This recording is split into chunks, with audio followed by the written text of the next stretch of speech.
কার্তিক পুজোর দিন সকাল সকাল নিচে চিৎকার চেঁচামেচি শুনে হঠাৎ হাঁক ডাক পড়লো। নিচে যেতে না যেতেই দেখি ও মা কার্তিক পড়েছে। বিয়ের প্রথম বছর অসুখ ছিল আর এই বছরই প্রথম আমার বাড়িতে কার্তিক এসেছে। আমার তো ভীষণ আনন্দ, ভীষণ এক্সাইটমেন্ট সহকারে আমি নিয়েছি তাকে বলে।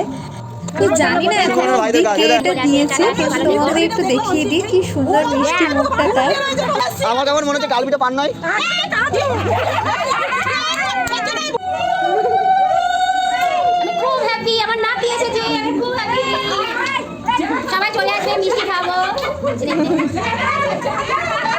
তারপরে ভিডিও কল করে মাকে দেখালাম, যেহেতু খরচটা কিন্তু তারই। তারপরে ফোন করলাম বোনকে যে ঝটপট চলে আয়, তুই মাসি হয়েছিস, অনেক কেনাকাটি করার আছে। তো ও আসলেই আমরা বেরিয়ে যাই কেনাকাটি করতে। এবং রাস্তায় যেতে যেতে এই মিনিটা রাস্তার মধ্যে চলে এসেছিলো, দেখো কি মিষ্টি। তো ওকে আমি আগে তুলে সাইডে রেখে দিলাম, রাস্তার মাঝে এলে বিপদ হতে পারে। তো তারপরে ঝটপট করে বাজার করে নিয়ে এসেই কাজে বসে পড়লাম। ওই যে নাড়ু মেকিং হচ্ছে, ওই যে পায়েস, এই যে এটা কি আছে, সুজি সুজি।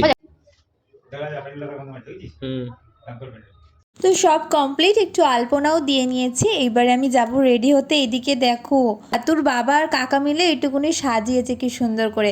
তো এবার আমি যাব রেডি শেডি হয়ে একেবারে পুজোয় বসবো, এক্ষুনি ব্রাহ্মণ চলে আসবে।